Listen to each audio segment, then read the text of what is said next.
인생을 살다가 부당한 일들이 내 마음속에 고통으로 다가오는 일이 있다면 오늘 여러분들은, 그리고 저는 오늘 등장하는 다윗을 한번 생각해보는 시간을 가졌으면 좋겠다는 것입니다. 자, 다윗이 역사에 처음 등장하면서 골리앗을 이겼던 일, 그 일은 매우 좋은 일이었습니다. 왜냐하면 영적으로 보면 골리앗은 하나님의 이름을 모욕하고 있었기 때문에 하나님의 이름을 모욕하고 있는 그 대상을 처리한 그것은 영적으로도 매우 중요한 일이었던 것이죠. 정치적으로도 마찬가지입니다. 사울 왕이 40일간 골리앗 앞에서 벌벌 떨고 있었으니 정치적으로는 매우 어려운 상황이었고 왕은 레임덕에 빠지는 그런 상황이었는데, 다윗이 등장해서 골리앗을 쳐부숴 줬으니 이제 정치적인 문제로부터도 해결받는 일이었던 것입니다. 이스라엘 백성 입장에서도 마찬가지입니다. 블레셋이 끊임없이 자신들에게 찾아와서 노력할 수 있는 그 이유를 단번에 제거해 줬기 때문에 이 다윗의 행동은 매우 이스라엘 전체에 있어서 영적으로 정치적으로 이스라엘 사람들에게 희망을 준 귀한 사건이었던 것이죠. 근데 여러분, 그 결과가 뭐죠? 다윗에게 있어서 그 결과는 사울의 시기 때문에, 가장 나쁜 죄 중에 하나가 시기하는 겁니다. 여러분, 시기하는 게 가장 나쁜 죄입니다. 사울이 대표적으로 악한 왕이죠. 사울의 죄가 뭐라고요? 시기하는 죄입니다. 사울이 다윗이 골리앗을 죽이면서 사람들에게 받았던 그 칭찬 앞에 시기하게 되었던 것이죠. 그리고 그 시기함 때문에 특공대를 조직하여서 다윗을 죽이려고 했고, 그 일 때문에 다윗은 무려 10년이 넘는 세월 동안 도망자, 망명자, 피난자, 도피자의 신세로 전락하게 되었던 것입니다. 도망가다가 갈 것이 없어서 아둘람 굴, 동굴 속으로, 아둘람 굴을 비롯하여서 수많은 동굴 속으로 피하게 되었던 것입니다. 여러분, 동굴에 들어가 보셨나요? 안 들어가 보셨습니까? 성유굴 같은 데 가보셨잖아요. 가보셨잖아요. 그런데 왜 안 가보셨다고 그래요? 가보셨는데. 그런데 가보면, 지금이야 가보면 잘 꾸며놓고 또 예쁜 동굴이고 불도 다 켜놓고 그러니까 예쁘고 좋다고 생각할 수 있지만 그런 동굴이 아니지 않습니까? 여러분, 동굴에 들어가 보면 촉각적으로는 축축한 습기가 있는 것이고, 감정적으로는 음산한 기운이 있는 것이고, 시각적으로는 깜깜한 절망이 있는 것이고, 청각적으로는 먹먹함이 있는 곳입니다. 후각적으로는 비릿함이 있는 바로 그곳, 그 모든 것이 공존하고 있는 어두운 곳, 그것이 바로 동굴이었던 것이죠. 다윗은 가장 귀한 일을 했지만 자신의 인생에 찾아오는 것은 부당한 대우가 자신의 인생 가운데 찾아오게 되었던 것입니다. 이때 적은 시가 오늘 읽었던 시편 142편이라는 것입니다. 자, 여러분, 이 상황에 내몰린 이 다윗의 감정이 어땠을까? 성경이 이렇게 기록하고 있죠. 4절 말씀 보도록 할까요? 4절 말씀 다 같이 읽습니다. 시작. 오른쪽을 살펴보소서. 나를 아는 이도 없고 나의 피난처도 없고 내 영혼을 돌보는 이도 없나이다. 아멘. 여러분, 지금 맨날 없다 그러잖아요. 이것도 없고 저것도 없고 이것도 없나이다 이렇게 표현하고 있는데, 이게 무슨 감정일까요? 제가 어떤 분하고 이게 상담을 옛날에 오래전에 했는데 이렇게 말씀하셨어요. 목사님, 다 필요 없어요. 남편도 필요 없고 자식도 필요 없고 돈도 필요 없고 아무것도 필요 없어요. 다 필요 없어요. 이렇게 말하는 것은 진짜 필요 없다는 이야기인가요? 아니면 없다는 이야기일까요? 없으면 좋겠다는 이야기일까요? 아니요. 사람들은요, 절망을 필요할 때 없다라고 표현하는 것입니다. 절망을 필요할 때 사람들은 없다라는 말로 표현하게 돼 있다는 것이죠. 처절하게 다윗 자신의 인생이 지금 절망스러운 인생이다라는 것을 표현하고 있는 것이 나 없다는 겁니다. 아무것도 없다. 아무것도 없다는 겁니다. 바로 이것이 다윗의 심정이라는 것이죠. 자신이 선한 일을 했지만 부당한 일이 찾아왔을 때 동굴 속에 자신의 심정, 아무것도 없는 처절하게 낮아진 자신의 모습을 그리고 있는 것입니다. 우리는 그래서 이 부당한 일을 당하고 있는 다윗의 모습을 통해서, 이 부당함을 당하고 있는 다윗의 모습을 통해서 우리가 얻을 수 있는 유익이 무엇일까? 우리의 인생에 부당함이 찾아왔을 때 부당하다고만 말할 것인지, 아니면 그 속에서 우리는 어떤 유익을 찾을 것인지 세 가지 함께 나누도록 하겠습니다. 자, 첫 번째, 부당함은 뜨거운 기도의 자리라는 사실입니다. 다 같이 읽어볼까요? 시작. 부당함은 뜨거운 기도의 자리입니다. 부당하죠. 주의 일을 했을 뿐입니다. 정치적으로도 큰 일을 했을 뿐입니다. 나라를 구했습니다. 그런데 지금 자신은 동굴 속에, 그 깜깜하고 처절한 동굴 속에 처박혀 있는 상황이 되었던 것입니다. 동굴은 입구만 막아버리면 더 이상 회복할 수 없는 바로 절망의 끝단에 해당하는 곳, 그곳이 바로 동굴이라는 것이죠.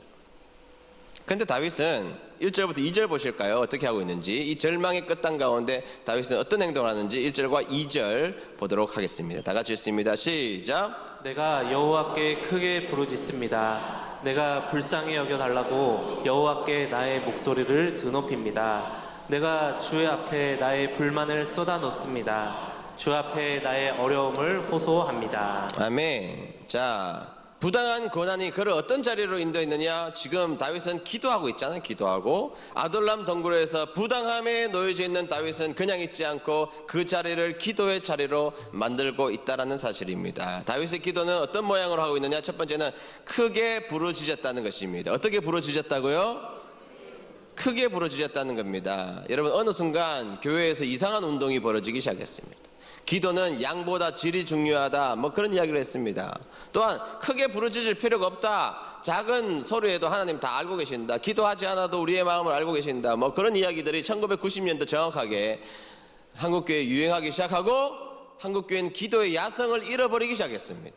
아니요, 여러분, 성경 어디에 성경에 많은 사람들이, 신앙인들이 크게 부르짖는 기도를 했지 어떻게 잠잠히 기도했습니까? 부르짖는 기도를 했습니다. 억울한 일을 당했을 때, 고통 가운데 있었을 때, 부당한 일을 당했을 때 우리의 믿음의 선조들도 마찬가지고 많은 성경의 인물들은 하나님 앞에 부르짖었다, 이렇게 말하고 있다는 것입니다. 여러분, 부르짖어야 됩니다.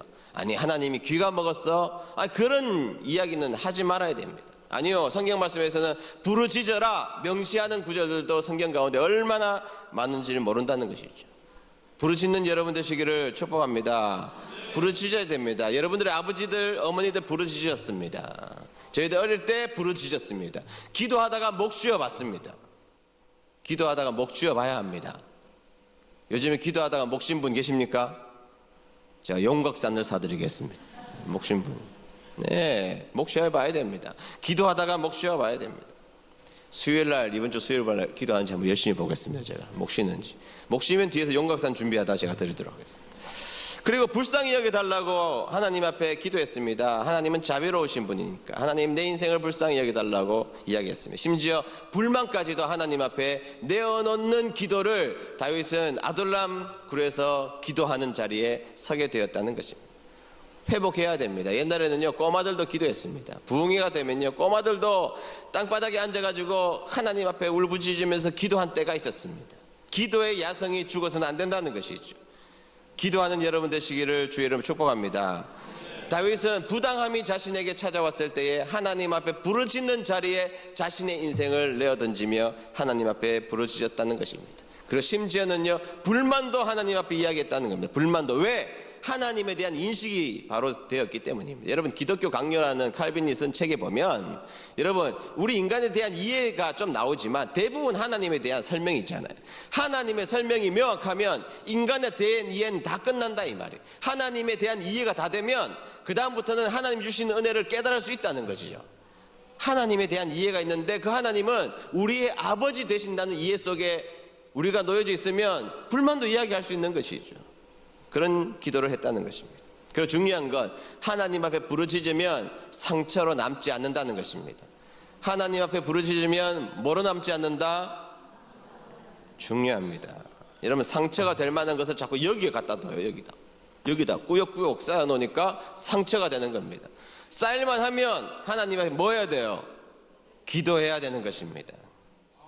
기도하면 여기다가 쌓아놓으면 상처가 되지만 하나님 앞에 내어놓으면 그것이 향기로운 제물 기도가 된다는 사실 기억하시기를 축복합니다. 여러분, 예를 한번 들어볼까요? 사무엘 선지자 한번 보세요. 마지막 사사였고 이스라엘 다스렸습니다. 재판도 해주었습니다. 그리고 선지자의 역할을 했던 위대한 사람 사무엘이죠. 하나님이 사무엘 욕한 적이 있습니까? 혼낸 적이 있습니까? 없습니다. 사무엘은요, 하나님 앞에 깨끗한 존재였던 것입니다. 그런데 어느 날이었습니다. 백성들이 사무엘에게 찾아왔습니다. 그럼 뭐라 그러는가 하면, 당신은 이제 늙었사오니 당신은 노땅이니까 이제 물러나고 우리에게 왕을 주십시오. 그따위 이야기를 지금 했단 말이에요. 누구한테? 사무엘한테. 누가? 백성들이 그런 이야기 했다는 것입니다. 여러분, 사무엘이 얼마나 하나님 앞에 성실하게 살았는데요.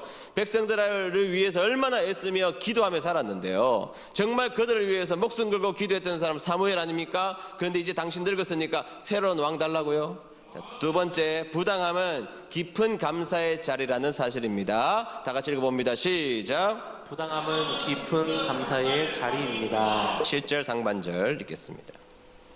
다 같이 있습니다. 시작. 내 영혼을 옥에서 이끌어내사 주의 이름을 감사하게 하소서. 아멘. 자, 이 감사가 마치 조건부의 감사처럼 보이잖아요. 옥에서 끌어내주시면 내가 주의 이름을 감사하도록 하겠습니다. 감옥 동굴에서 건져주시면 제가 감사하겠습니다. 근데 그런 의미가 아니에요. 이게 의미를 좀 살려서 제가 설명해 보면 이런 것이죠. 하나님, 내가 이곳에 오기 전까지는 내가 원래 있었던 자리에서의 감사를 제가 잃어버리고 있었습니다. 그런 이야기예요. 내가 이곳에 들어와 보니 내가 지긋지긋하게 생각했던 일상이 감사였다는 것을 이제야 깨닫습니다. 이 말이에요. 여러분, 우리가 아둘람 굴에 들어와 보면 무엇을 느끼느냐? 그 깜깜하고 습기 많고 칙칙하고 어둡고 냄새나고 그 자리에 서 있으면, 들어가 있으면 우리는 그동안 내가 가지고 있었던 누려왔던 것들이 얼마나 소중한 감사의 이유라는 것을 그때서야 깨닫게 된다는 것이죠. 아하, 아둘람 굴에 내가 들어와 봤더니 나의 일상이 얼마나 감사의 자리인 것을 깨닫게 되었다는 것이라는 것입니다. 여러분, 부당하고 억울한 자리에서 억울하다고만 생각하고 부당하다고만 생각하고 잘못되었다고만 생각하면 그 감정 속에 파묻혀 있으면 내가 망가지는 겁니다. 내가 망가지는 거예요. 그 속에서 하나님이 그동안 나에게 주셨던 은혜를 회복해보고 감사의 이유를 다시 한번 더 생각해보고 내가 그동안 누려왔던 과거의 일들에 대한 감사를 회복해보고 다짐하는 거죠. 다짐하는 거예요. 지금 내가 이 동굴 속에 있지만 내가 다시 나가면 내가 그동안 지긋지긋하게 생각했던 그 일들이 얼마나 축복이고 은혜였다라는 것을 내가 다시 한번 더 회복해야 되겠다는 다짐이 있어야 한다는 것입니다. 다짐하는 것이죠. 나에게 고민과 걱정과 근심이 있을 때에 하나님, 내가 그 일상을 감사로 생각하지 못했던 나를 용서해 주시고 일상의 감사를 이루어내게 도와주시옵소서. 그렇게 그 아둘람굴에서 기도하면 하나님이 다시 일상의 복귀를 허락해 주시는 은혜가 있게 될 줄로 믿습니다. 그래서 여러분, 성경에 보면요, 동굴 체험을 한 사람이 얼마나 많이 나와요. 성경에 보면 동굴 체험한 사람은 진짜 많이 나온다고요. 그 이야기만 해도 제가 1시간 이야기해야 됩니다. 여러분, 요셉도 구덩이에 들어갔죠. 처박혔습니다. 동굴에 체험을 하게 된 것입니다. 요나도 물고기 뱃속 그 동굴이죠. 동굴. 거기에 처박혀 있었던 동굴의 체험을 했던 것입니다. 요셉이 여러분 애굽의 총리가 되었을 때 그것도 모르는 형들이 애굽에 왔을 때 형들을 감옥에 3일간 넣어놨잖아요. 동굴 체험입니다. 동굴 체험. 그런데 여러분, 성경에서 동굴 체험을 했던 사람들의 공통된 특징이 뭔 줄 아세요? 동굴에서 절망했다 이런 이야기 없어요. 모든 사람들의 특징, 동굴 속에 들어갔더니 그때 하나님을 바라봤다 이렇게 나와 있어요. 동굴에 들어가면 다 어둡고 칙칙해서 무너질 것 같은데 신앙인들은 동굴 속에서 누구를 바라보더라? 하나님 바라보더라. 하나님. 믿습니까? 그러니까 여러분, 동굴의 어느 날 부당함의 동굴에 들어가게 되면 아하, 이곳에서 하나님 바라보게 하시는구나 하고 하나님 바라보면 되는 거예요. 아하, 이 속에서는 나의 그동안 내가 감사하지 못했던 그 일상에 지긋지긋하다고 느꼈던 그 일상의 감사를 오늘날 내가 배우고 해야 되겠다는 다짐을 하는 자리구나. 그래서 다시 그것을 주신 하나님 앞에 감사해야 되는 거구나. 하나님 바라봐야 사는 거구나. 그것을 믿는 자리가 동굴의 자리인 것입니다.